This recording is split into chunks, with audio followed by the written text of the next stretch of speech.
Bike ও বাসের সংঘর্ষে মৃত্যু হলো এক যুবকের, আহত এক খড়িবাড়ি পানি ট্যাঙ্কি সংলগ্ন গন্ডগোল জুতে ৩২৭ নং জাতীয় সড়কের ঘটনা ঘিরে শোরগোল।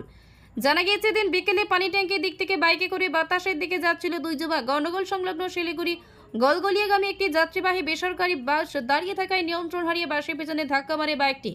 ঘটনায় গুরুতরভাবে জখম হয় দুই যুবক। এরপর স্থানীয়রা উদ্ধার করে প্রথমে নকশালবাড়ি হাসপাতাল, পরে উত্তরবঙ্গ মেডিকেল কলেজ হাসপাতালে পাঠানো হলো। কর্তব্যরত চিকিৎসক মৃত বলে ঘোষণা করে।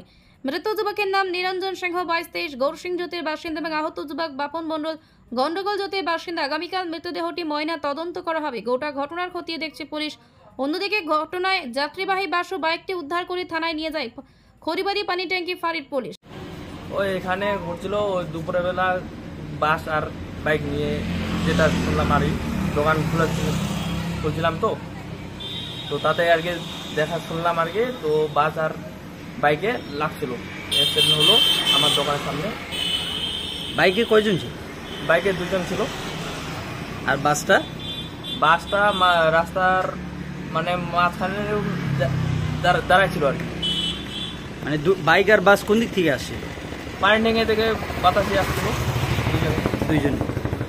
তারপরে এখানকার কি ওদেরকে হাসপাতালে নিয়ে যাওয়া? আর তারপর দেখার পর দেখলাম হাসপাতালে লোকজন অনেক, তারপর নিয়ে গেল সবাই মিলে ধরে। যারা কোন জায়গায় ঘটনাটা ঘটেছে? এটা কোন জায়গা? আমার দোকানের সামনে। এটা জায়গার নাম কি? এটা পানি ট্যাঙ্কি। আপনার নাম? আমার নাম নজিত রায়।